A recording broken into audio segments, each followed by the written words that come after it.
is Big Ronnie, and you are listening to Without Your Head, the only place to be. Welcome to the station of decapitation without your head. I'm Nasty Neil. I'm joined by Jim Hickcox, the director and writer of Soft Matter, which is an amazing film, and we'll talk about here momentarily. How are you doing? Good. I'm doing good. How are you doing, Neil? I'm good, thank you. I'm good, thanks. And this is a movie that I really dig. I would also say Soft Matter is definitely not for everybody, but for the right person, I think they're going to love the movie. I guess for people who aren't familiar, what's it about? And sorry for talking over you. No, it's fine. It is.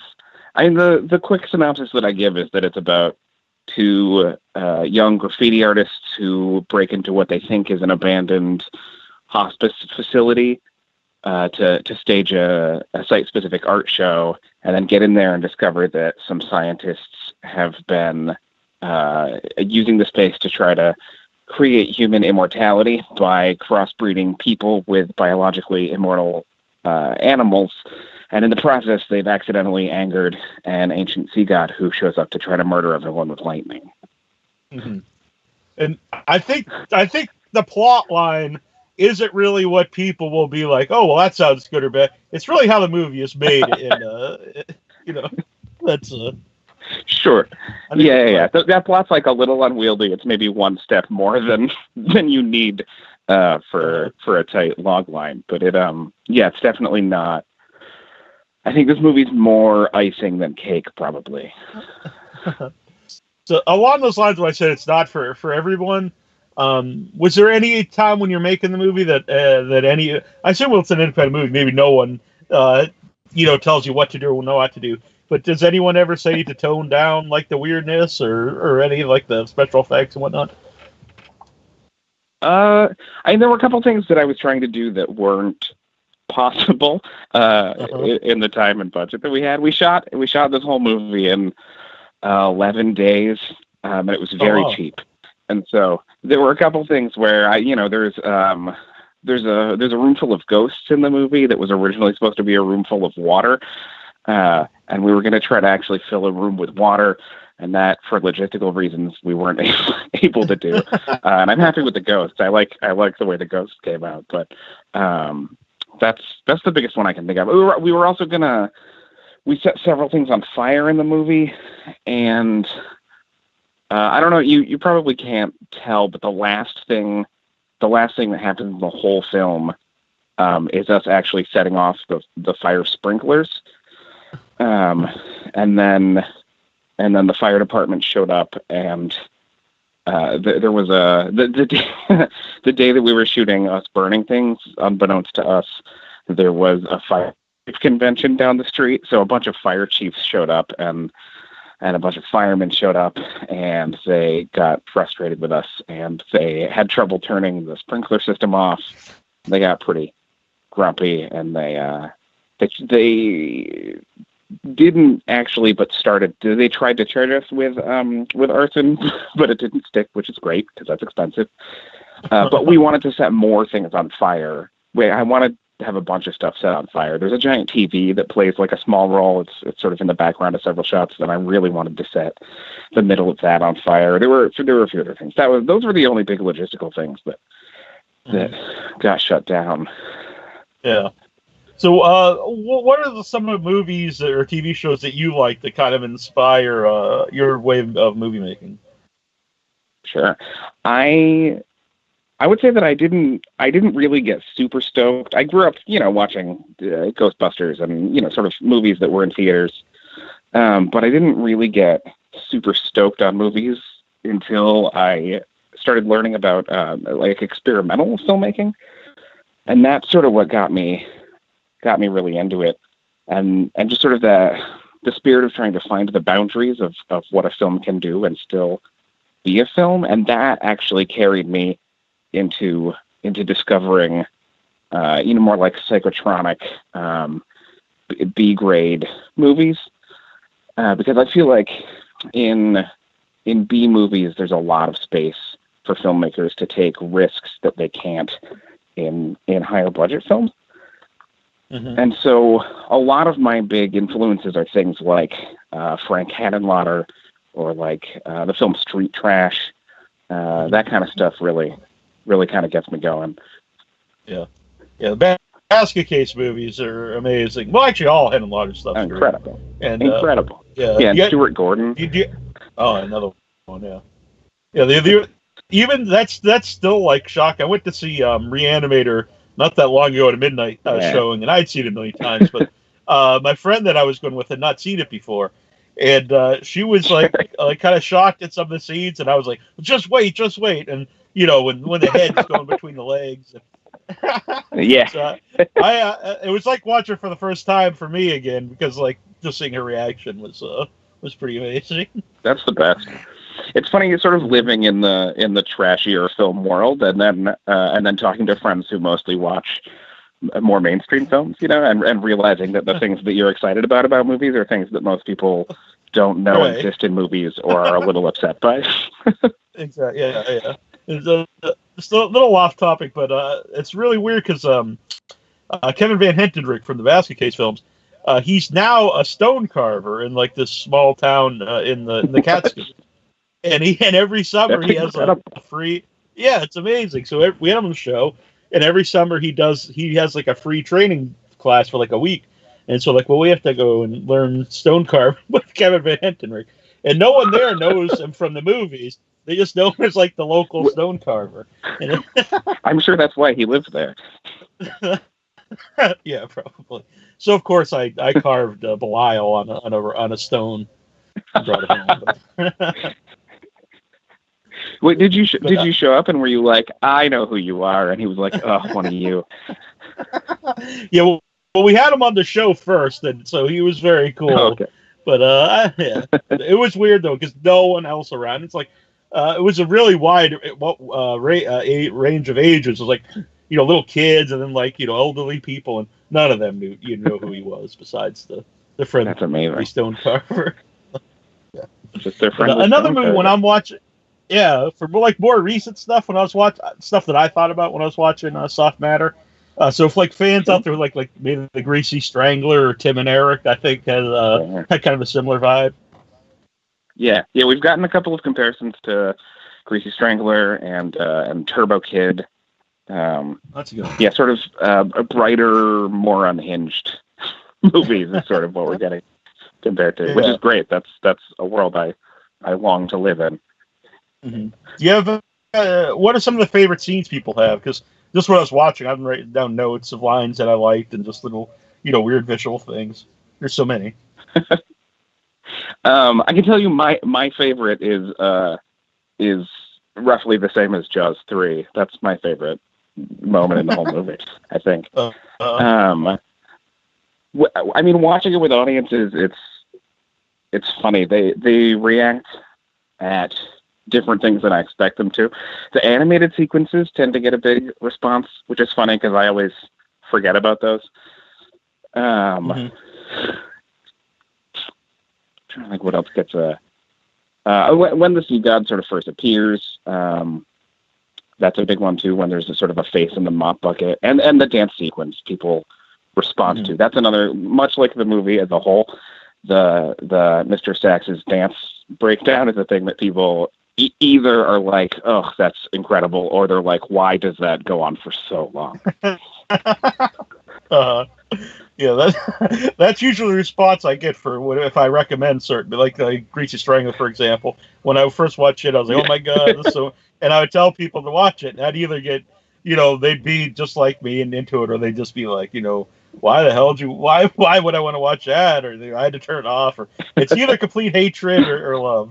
There's nobody that's like, yeah, exactly. It's all right, And I speaking, because you mentioned, it's doesn't cost a lot. So, is that fun in a way then to think of like creative ways to do the visuals in the movie, like the different animations and the different effects?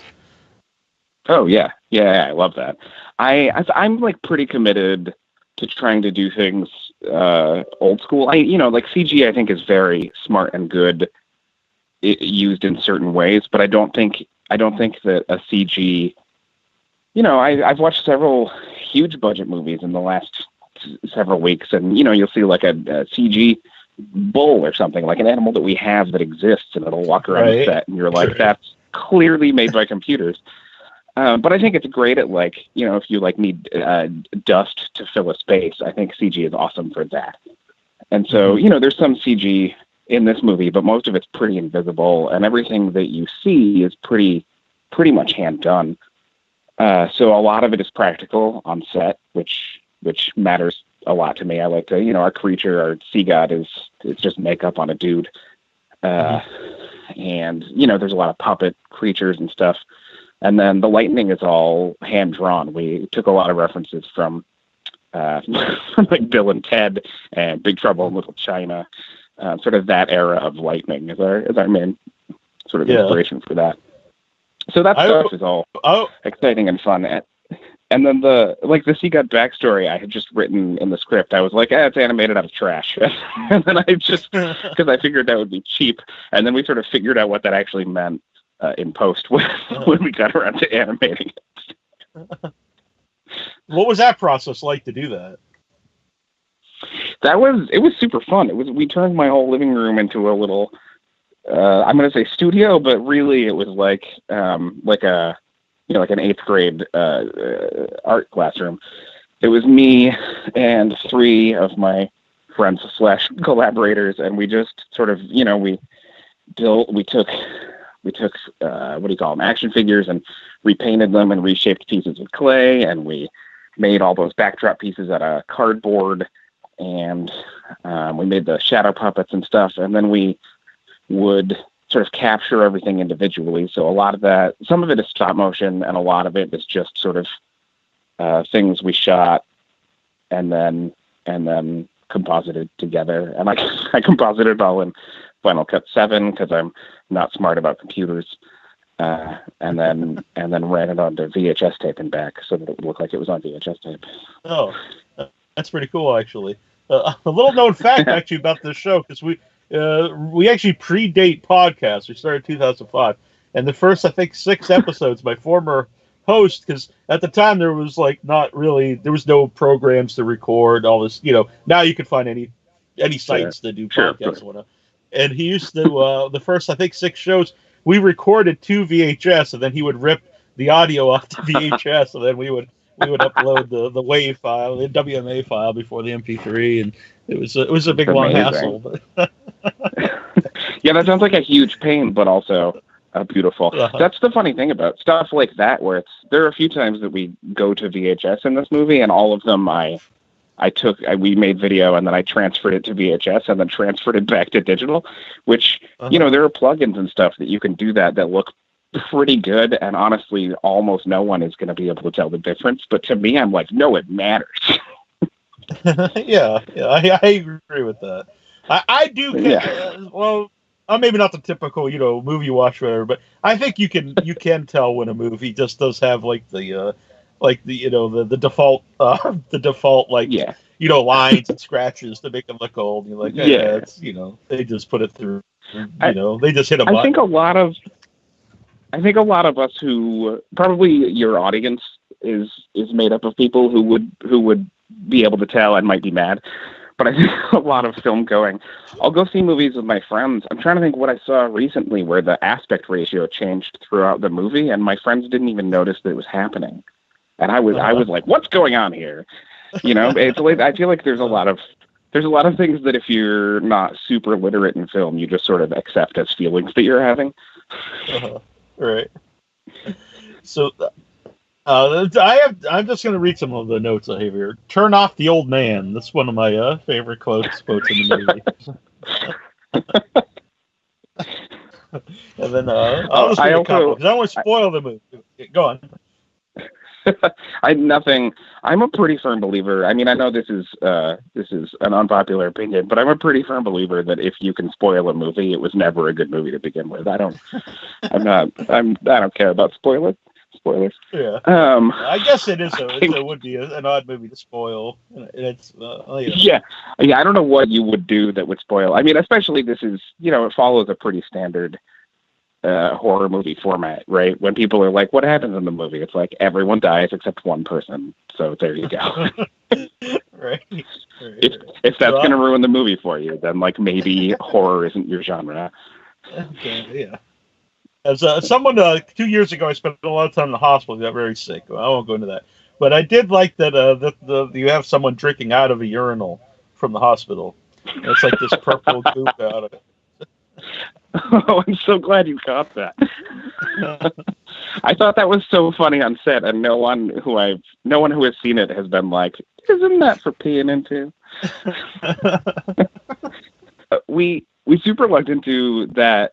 So I wrote the movie for that location because I do most of my work as a DP, and I had shot maybe like 6 months to a year before this. I shot like a beautiful, touching short film about a young woman with her aging Taiwanese father,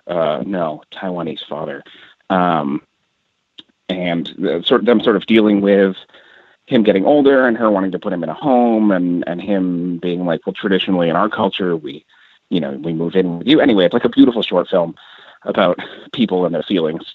And we had been scouting places to be a nursing home, and we scouted this place, and it was obviously, it's like, the railings had been knocked off the wall, and there were piles of dirt in the hallways.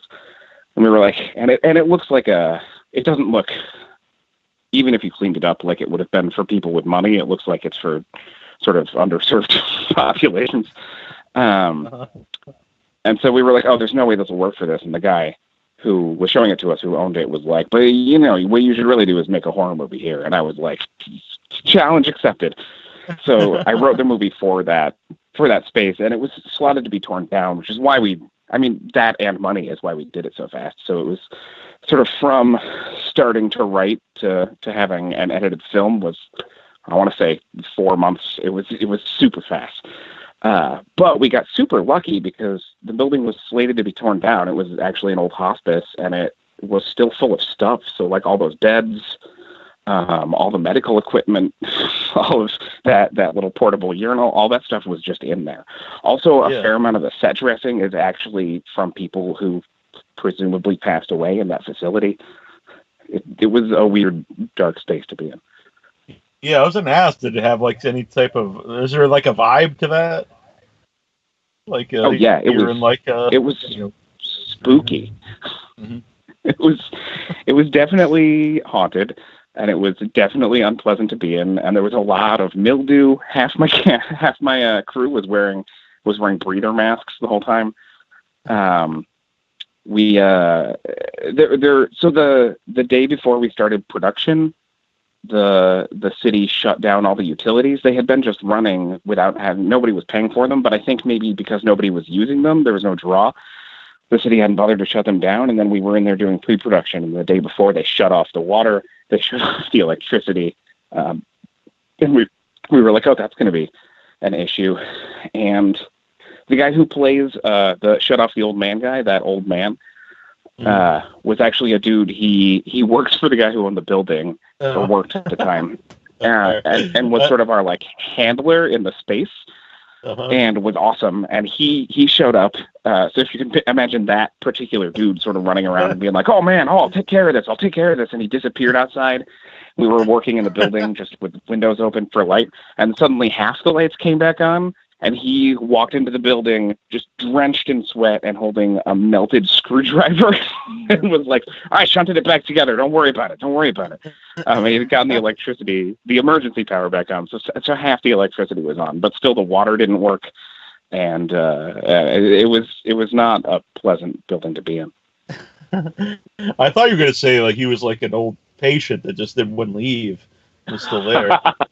Oh, I wish. So, do you believe in ghosts, actually? Because you said it was definitely haunted. I believe in them in a way where I want them to be real. But I also believe in them in a way where I don't know, who knows ghosts. I'm not a dude for specifics, but I will say there was one night that we wrapped shooting for the day, and it was stormy.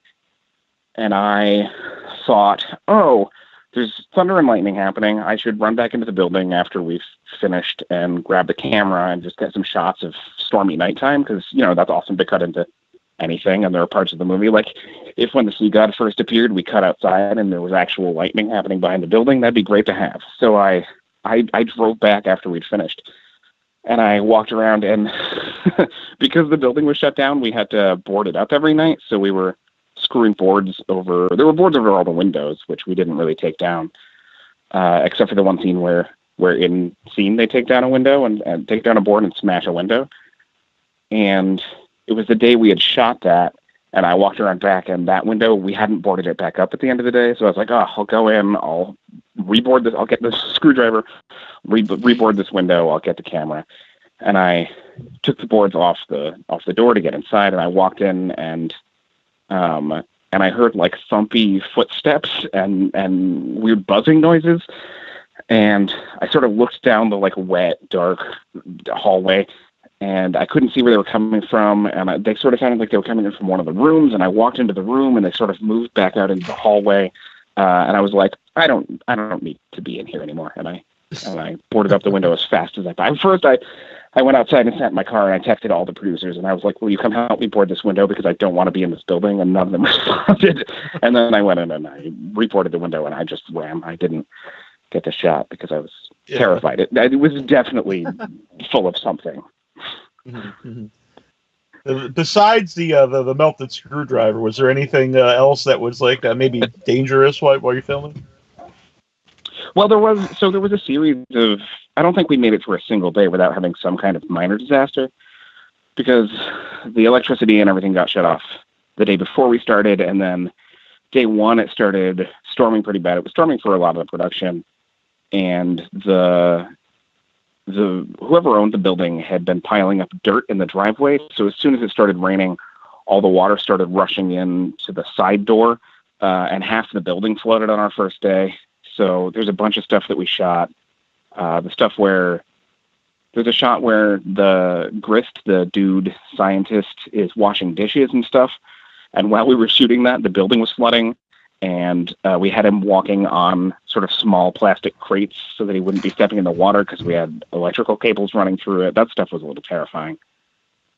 I'm trying to think what else happened that was awful. There was just like stuff truly fell apart every day.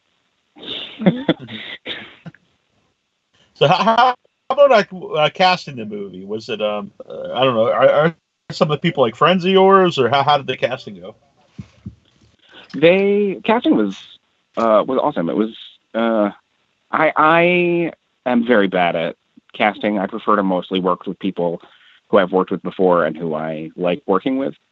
But this was probably a half and half. I had worked with both of the scientists before and both of the art critics.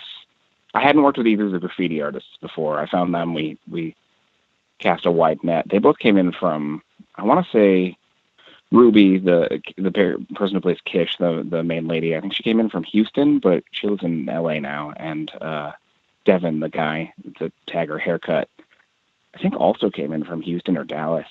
I think he might be around here now, though. But yeah, they were both new to me. I was looking for, I don't know. For haircut, I really needed someone with sort of a level of innocence that was hard to find. But I thought Devin, I think it was his first film, and I thought he did a really good job. Yeah. I liked everyone in the movie. And I was a big fan of Dr. Grist. Yeah, he's great, that guy, Hal. I've worked with him a bunch of times on various things. And he brought I sort of, when I was writing that character, I was imagining him as a little sad sackier than he was, and Hal brought this very, like, Mel Brooksy energy to the role that there were a few times that I was like, let's dial it back a little, but overall I feel like he brought the character to a different level than I had been imagining it. It's great. Yeah.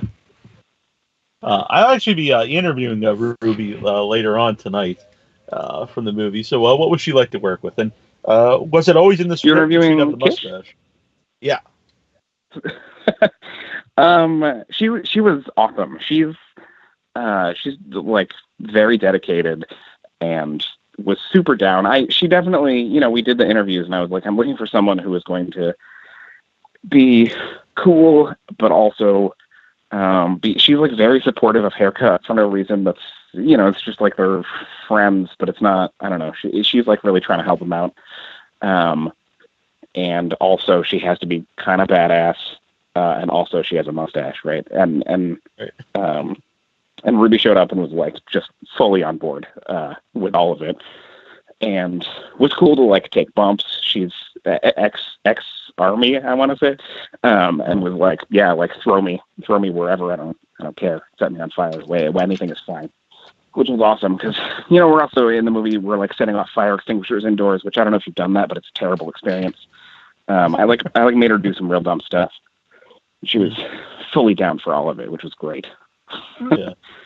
I don't remember exactly where the mustache came from. It's in the script. I think it might be, there's a medium famous graffiti artist lady named Kashink who wears a mustache, and I feel like that was probably part of my inspiration. But I also definitely, if you go back through my catalog of short films, I definitely put mustaches on women sometimes. I think I just like it aesthetically.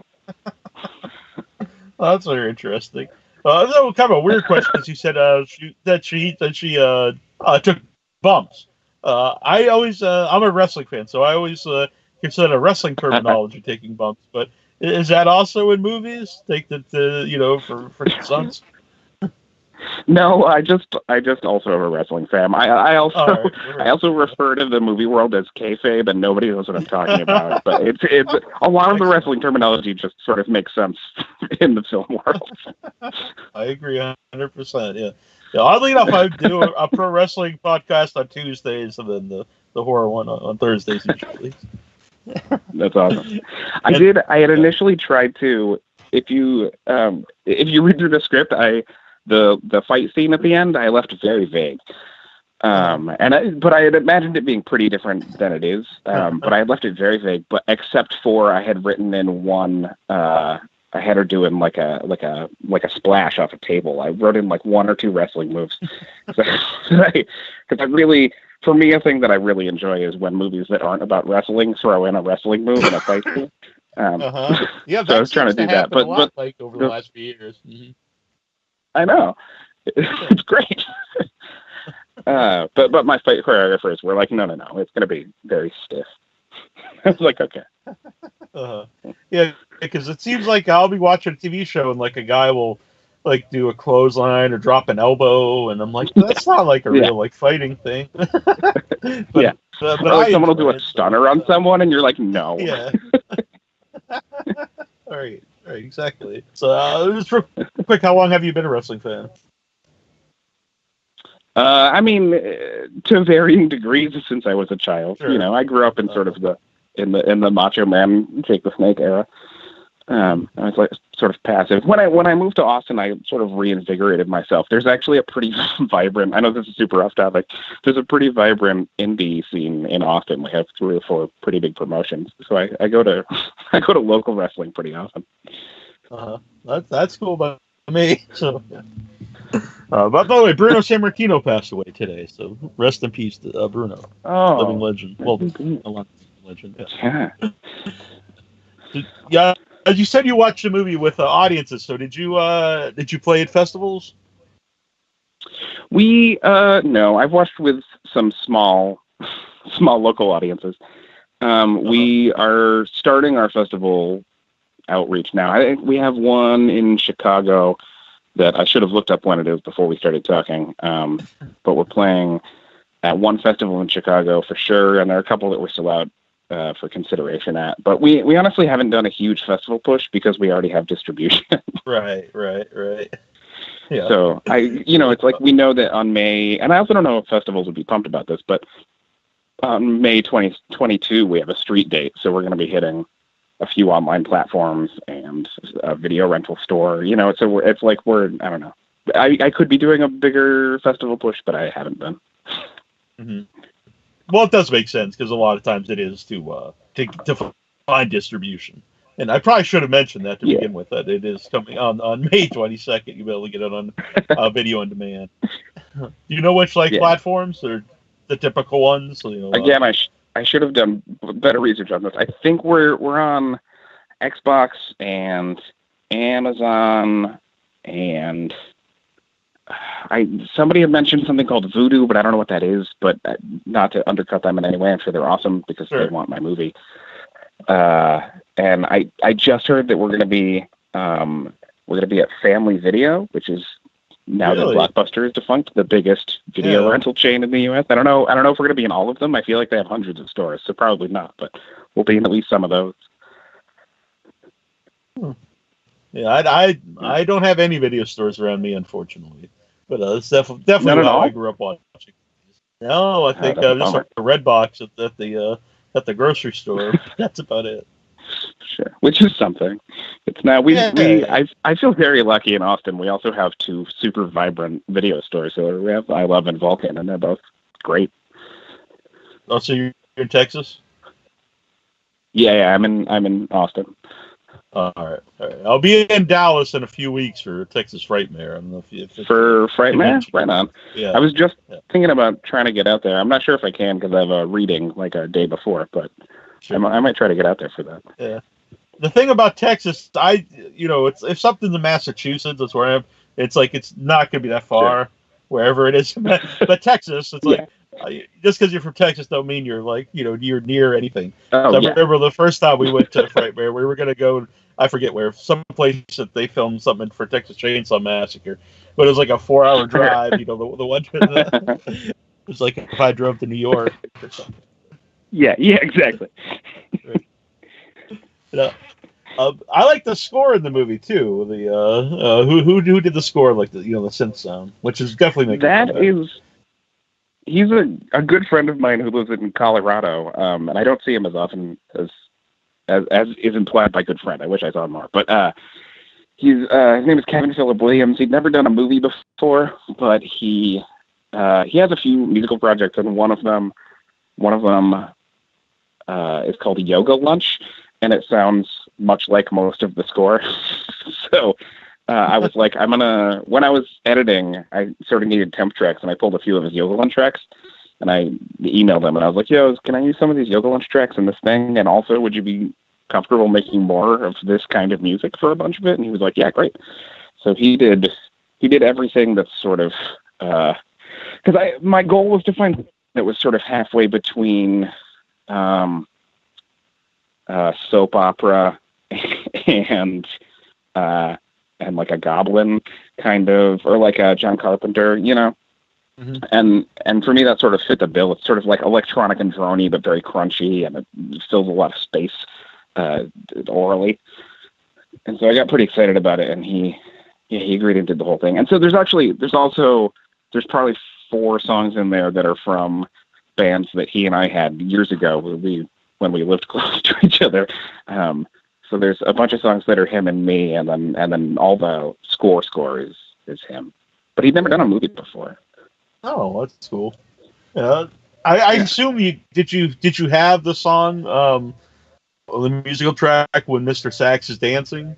Because it does seem like he's dancing to the music that's playing. That was written for the movie by a local composer in Austin, who he composed that. I needed, because I had been. My original goal was to try to get this song "Supernature" by a disco artist named Cerrone, but it was impossibly expensive. It was cheaper to contract a local guy to write a new disco song for me. It totally worked though. What's Mr. Sax made out of? He is trash bags and tape and some kind of gross slime. I honestly don't know what was in that slime. I think it had a lot of glue in it. It's something that was laying around. And I think about shooting. Yeah, exactly. And I was thinking about shooting in a condemned building is that we didn't have to take good care of it. So we definitely just left slime everywhere, and and burned parts of it, and smashed holes in things. That is a blast. Was the actor in that suit hot? You don't think maybe trash bag is being hot, but I think it would probably because you wouldn't be able to breathe through it at all. Yeah, no, you can't breathe through it. It was summertime in Texas, and he's dancing around in a bunch of trash bags. He was so sweaty. It was like, in 80s movies sometimes you see people wearing those sweatsuits and they're just like pouring water. He was like that. It was terrible. There are a few set pictures of him with just his head poking out, and he's wearing goggles underneath it, and he's just drenched, and he looks so sad, and I feel so bad for him. But he's such a champ for doing that. He came out from New Orleans to play that role. Well, very cool. I'm sure he was very proud of doing so. I mean, I think he would. Yeah, yes, absolutely. He's a super good guy who I'd worked with before, and he's sort of in his early stages of acting, and would probably be happier if his face were on the screen, because he's very handsome and charming and good at acting. But I was like, how about instead of doing real acting, you come out, wrap yourself up in trash bags, and dance for me? So, what is some of your previous stuff that we could see? I have some shorts are on my Vimeo page or on my webpage. If you just go to my webpage, which is www.jimhickcox.com, and Hickcox is spelled with a CKC in the middle, like you wouldn't guess. I have some really old stuff that's like just me on a green screen playing around, and then there's some more recent stuff where there's like a short documentary I made, and I have a couple other short horror-y things. There's a thing called True Will on there that's sort of a bunch of 20-ish-year-olds go out into the woods and summon a demon and then stab each other to death. My most successful film previously is another short called Slow Creep, which isn't online yet, but it ought to be within the next few weeks, I think. It's about a teenage girl renting a haunted VHS tape. It's tonally pretty similar to this one. That sounds good to me. Well, what are you working on anything currently? I have a script right now that is about a young woman who finds a middle-aged guy's body behind a dumpster, and then cuts it open and starts wearing it around and like living his middle-aged man life. That we right now I have the Austin Film Society is hosting a reading in a couple of weeks that I'm gearing up for, and then we're trying to figure out how to find money for it. So it's a someday movie that we're cranking on. Mm-hmm. Well, that sounds interesting. I see Stan Stinson is also in your Slow Creep movie. Oh yeah. I love Sam. He's amazing, that guy. He plays the body of the sea monster in this movie. Right. And he's been in every movie I've made since I met him, I think. I feel like a thing that I like to work with in my movies is sort of building an absurd world, like a sort of a crazy world and space that the characters are. Yeah. But then I like for the characters to like really live in that world, to not be like, oh, what a goofy world I'm in, but to be like, oh, this is the real world and it's where I exist. And I feel like Sam is particularly gifted at being able to live completely in really strange worlds. Yeah, I think that's always funnier if they play sort of straight, like and this is the set. Yeah, exactly. This is the world of it. Yeah, because I feel like a lot of times if the characters are like, well, whatever, then it's like I feel like the people I'm watching think they're better than the movie that I'm watching, and I'm like, I have a hard time caring. Yeah, I agree 100%. So when you did watch it with some people, what did they think of the movie itself, and what did they think of like the effects? I've played it to some local folks, and some of them have been people who are into this kind of movie, and some of them have been people who love me. And people who love me tend to fall down more on the side of like, oh, thank you for sharing that with me. I don't understand why most of those things happened. People who are more into that kind of like, more psychotronic films have, I mean, the response I've heard, and obviously that's a little bit slanted always because it's whatever people were willing to say to my face, it's been pretty positive. People have been excited about, I think people who are excited about sort of like taking risks or making more interesting choices in films appreciate things like a long dance sequence or like the a lot of things that are going on this where it's just kind of like throwing. I'm like, now here is a brief song about a dead turtle, and people who are willing to truck with that, I think are of a special breed, and the ones I've showed it to have been pretty on board. It's weird. I think when that does happen in recent stuff, I hate to keep saying Greasy Strangler, but Greasy Strangler's a lot of scenes that go on like way too long. Oh, way too long. And it really works. I think it would always work to make me laugh, but I think it really works today because so many things are just, there's like a cut every 6 seconds or 3 seconds, and everything's so fast. And then when you see something like that, it's very humorous. Yeah. Well, yeah, because if you're watching a movie from the 70s and a scene goes on a little too long, you're like, they had a different sensibility. But if you're watching a thing from last year and a scene goes on way too long, you're like, they made this choice. For sure. Exactly. So, did you edit? They wanted me to get mad. Exactly. Did you edit Soft Matter yourself? I edited it until I got stuck with a couple of parts, and then I sent it to an editor, this woman named Zhuang Qian, who I've worked with on some things before, who I think is great. And there are a couple of parts I was having troubles with that she cut up, and then I sort of reintegrated. So I did a lot of it. I always wonder about that fight at the end. Yeah, I always think it would be hard to edit your own. I always think it would be hard to edit your own stuff because I would think you get like connected to something maybe just because you have like a memory of filming it as opposed to for sure. Maybe you wouldn't be able to like this know exactly if it really works in the movie because you're really close to the material. For sure. I think I'm pretty good at being like, no, I don't care. Really just lopping out scenes if I think that they're slowing it down. Sometimes I need feedback to tell me, there's some things, and there are a few where like maybe I should have, like that dance sequence is the one that half people I sent it to were like, this should be half as long, and I was like, no, it should not. Maybe I'm wrong. I don't know. But I think I'm usually pretty good at that.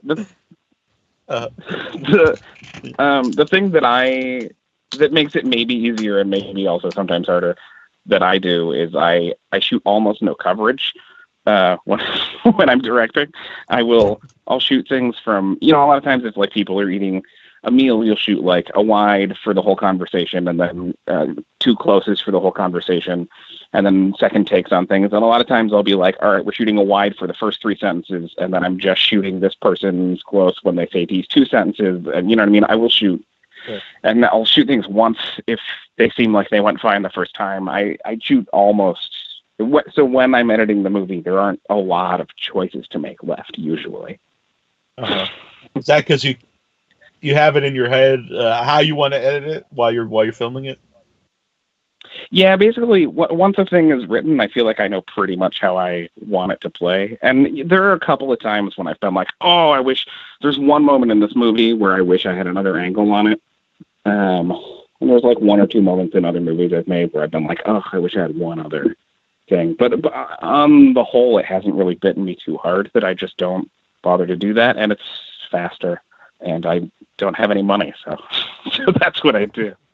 I also, this is the first movie that I've directed that I didn't shoot on film, so that's also part of it. Is that when you're rolling film, it's like every second is dollars. So I'm used to sort of just being as conservative as possible. Yeah. Well, as someone who did shoot on film, because I hear this a lot from people who want to make movies or starting out, they always want to shoot on film. What advice would you give to them? Sure. I mean, I think that is a good one, is to try to be very conservative, try to shoot things. Oh, also definitely on video sets. And I do most of my work as a DP, so I'm on a lot of sets and I'm watching a lot of people direct. And a lot of times people don't really do rehearsal takes. They'll sort of set up and then they'll just start shooting takes. And I would say a good thing to do is to not roll the camera until you can run through a take and be happy with everything. So because there's gonna be 2 takes where the actor misses a mark, and then there's gonna be a take where the cameraman hasn't figured out what he's doing, and there's gonna be a take where something hasn't been taped to the wall properly. And I would say run everything until everything is great, and then shoot one. Which I think a lot of people are afraid they're gonna lose some kind of mystical magic if they do that, but it's also much cheaper. That's a big one for me. I think a little bit of it is I like to consider myself sort of an optimistic nihilist. In that I for the most part I'm like, everything doesn't matter and will be fine. And I think a little bit of that helps, because I think a lot of people go into their movies and they're very precious about everything, even while they're on set, and they need things to be correct, and they're afraid that if a thing doesn't come out perfectly, it'll mess them up in the edit. And I think a little bit of being like, all of this needs to be good, and it needs to be as close to my vision as it can be. But if it can't be that, that's okay. And then if one of these scenes doesn't come together, I'm going to cut it out of the movie, and that's going to be fine. I think a little bit of that attitude is helpful, especially if you're shooting on film on the cheap, or honestly anyway on the cheap. Because one of the things that money gets you is a sense of security that everything will be what you want, and all of your data and images will be protected. It's just not a thing you can guarantee if you're being very cheap. Mm-hmm. And Wild Eye Releasing is releasing the film. Well, what do you think of their poster art? I assume they made the poster art. Yeah, they did the poster art in the trailer. I think that they're definitely, the main goal of their materials, I think, is to try to get it out to a wide audience. My fear is always, and this is just me coming from where I am, my fear is always that we're going to scare away some of the people who are into weirder, grimier things, because it is a very sort of like clean, poppy looking poster, and I want something that's like scribbled and screams at you. So I think that poster is what it needs to be. I think if I designed a poster, it would be much less approachable. Mm-hmm. Yeah, which oddly enough, like you said, it could maybe it's less approachable. It could appeal to the audience that would like the movie. So I guess it's yeah, exactly. That's my fear always, is that I'm like, there are 200 people out there in the country who are going to be really excited about this movie, and I want them to look at a poster and be like, oh, this is a movie I'm going to be excited about, and not be like, well, I don't know. Yeah. Which honestly, when I started watching the movie, and right away, like the opening is so weird, and then the dripping like hand drawn title, like I was like, I love this movie already. So it got me into it immediately. So thank you. 5/22. That's important because. Go on, sir. I was just going to say, it's important that it grabs you kind of immediately, because then there's 15 minutes of what is functionally soap opera before the kids roll up. Right.